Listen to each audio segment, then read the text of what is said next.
Hello guys! Hello! Aquarius, welcome dito sa aking channel Aquarius. Alamin natin kung anong messages, vibration, gabay energy para sa inyong lahat. Ito'y general reading so pwede kang makaresonate, gamitin mo ang iyong intuition sa panunood. Okay, Aquarius journey.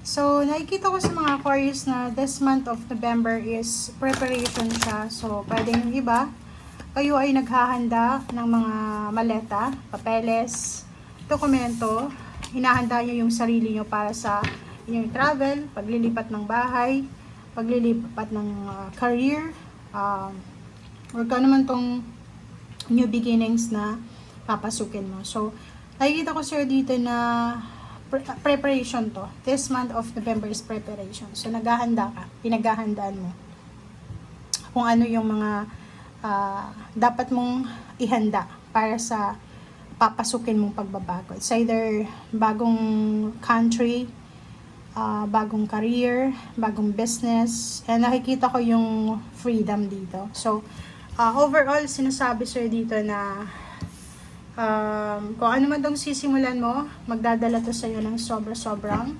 freedom. Okay? Wait lang guys. Okay.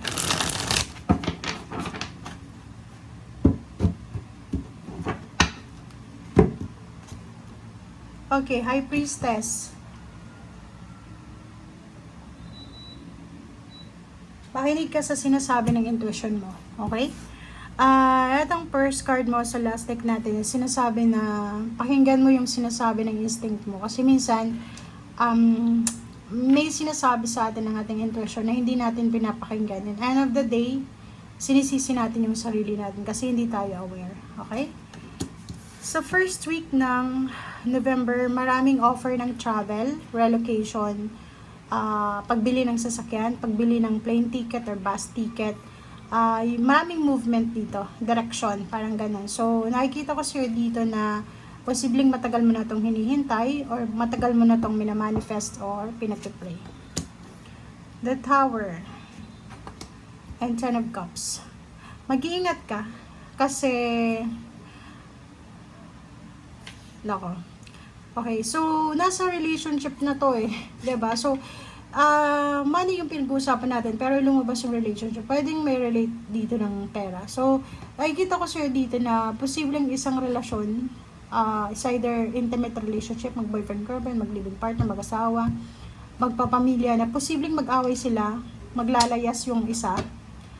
Okay, mahilig ka sa sinasabi ng intuition mo kasi pwedeng nagkakamali ka lang sa desisyon na gagawin mo. So, maging aware kayo sa first week ng November, pwedeng the whole month of November ito na may mga pwedeng pamilya na mawawasak or mag-aaway, magkakaroon ng misunderstanding, maghihiwalay, magsasagutan, magkakasakitan sila ng mga words, magbabatuhan sila ng salita. Okay? And the second week of November, nakikita natin dito na may mga emotional wishes ka na posibleng ibibigay sa'yo ng universe. Parang milagro siya. So, may milagro dito. May miracles na pwedeng dumating sa'yo. It's either lump sum of money, pwedeng tungkol to pwedeng mananalo ka sa mga winnings ng chance or pwedeng mga gambling or anything. Pero hindi natin parang in-encourage ang lahat na magbisyo or anything. So, dito sinasabi na may mga wishes ka, emotional and financial wish na posibleng matutupad na magdadala sa'yo ng sobrang confidence, excitement, and then freedom. Okay, next is Ace of Cups. So, yun. Third week tayo ng November. Nakikita ko sa'yo dito na may hinihintay ka. It's either good news, it's either confirmation. Hinihintay mo yung flight mo, hinihintay mo yung contract signing, hinihintay mo kung kailan na. So, nakikita ko, naghihintay ka ng offer, naghihintay ka ng kung kailan papasok yung pera sa bank account mo, kailan mo makukuha yung payouts, yung payments, yung 13-month pay, or anything na involved ang pera dito. So, comment down below if you resonated. Kita ko siya dito na yun, ang focus mo is yung etong hinihintay mo. kung mariresolve mo to within 1 week, sa 3rd week ng November, posibleng sobrang aapaw yung cups mo. Kasi masaya ka eh, diba? Makukuha mo. So, makukuha mo siya in advance. Okay, so 10 of Wands. Kita ko sir dito, sobra kang workaholic. Nagdo-double time, may part-time, may full-time. Dalawa yung part-time.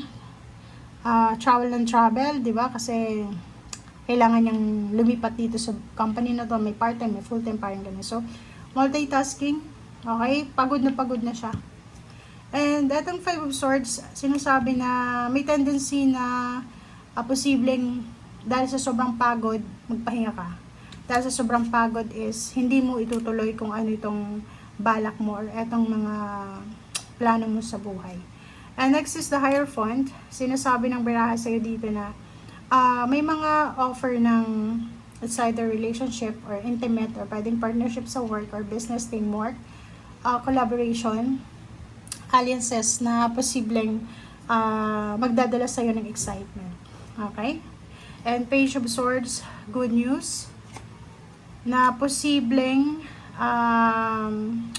yung, for example, yung nalugi na Aquarius, nalugi na scam, nawala ng pera, na nakawan, may good news kayong matatanggap regarding that sa last week ng November. Okay?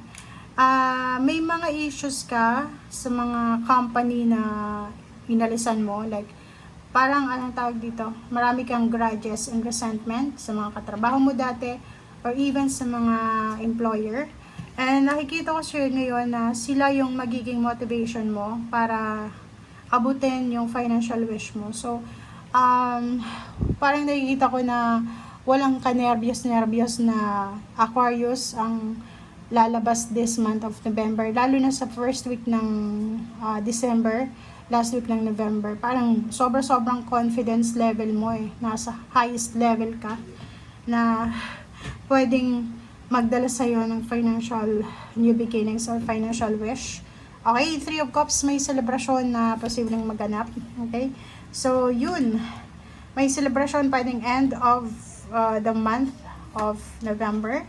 Financial strength, so nakikita natin na financially hindi ka masyadong magsasuffer lalo na sa end of the month kasi meron ka ditong pera na matatanggap. So pwedeng yan na yung 13-month pay, lump sum, inheritance, or pwedeng incentives, loan, or anything na magdadala sa'yo ng sobrang saya, financial strength, and yung parang feeling mo lahat ng kailangan mo ay naandyan. So, yun yung parang nakikita natin.